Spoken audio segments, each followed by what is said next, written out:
heard stories of Jesus before coming to Jerusalem, but now that I had seen him at the temple, he hardly seemed like the Messiah that I had heard about.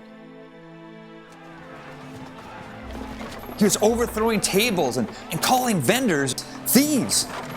I could see his passion for righteousness and justice, but I didn't understand his motives or his ministry.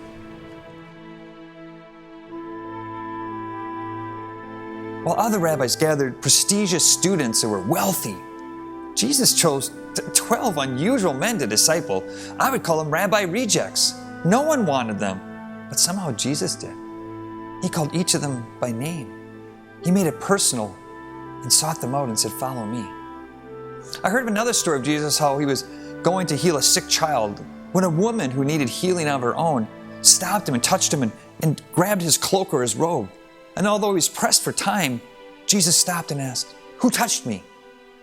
Out stepped the shy, apologetic woman, explaining what she had done and hoping she was not in trouble. She was in a total state of shock when the Son of God made it personal and said, "Woman, because of your faith, you are healed." I heard of another story that Jesus went out of his way to comfort the mourning family of friends of Lazarus. Seeing their pain, Jesus wept too. The compassion showed was astounding. But it didn't stop there. He called for him. He said, "Lazarus, come out." Come out. And Lazarus did just that. He walked out of the tomb after 4 days alive and well.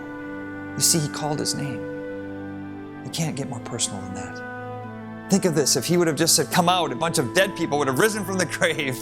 No, he not only had the power to raise the dead, but he had the power to make a personal connection. You see, Jesus experienced opposition from many religious leaders. In fact, one leader tried to stump him by asking him, "What is the greatest of all the commandments?" Well, Jesus had a simple response, but it gave us the most important personal responsibility that we have as his followers. Love the Lord your God with all your heart, with all your soul, with all your strength, and with all your mind, and love your neighbor as yourself. Yet, as much as Jesus preaches love, he seems to be surrounded by leaders who hate him. I've heard rumor that the Pharisees are mad at him because he does not obey the letter of the law, including sometimes working on the Sabbath. I hear that the Levites wish him dead because he claims to be the Son of God. Even the Sadducees are frustrated that he claims to be a fulfillment of prophecy and claims that the resurrection of the dead is for all believers.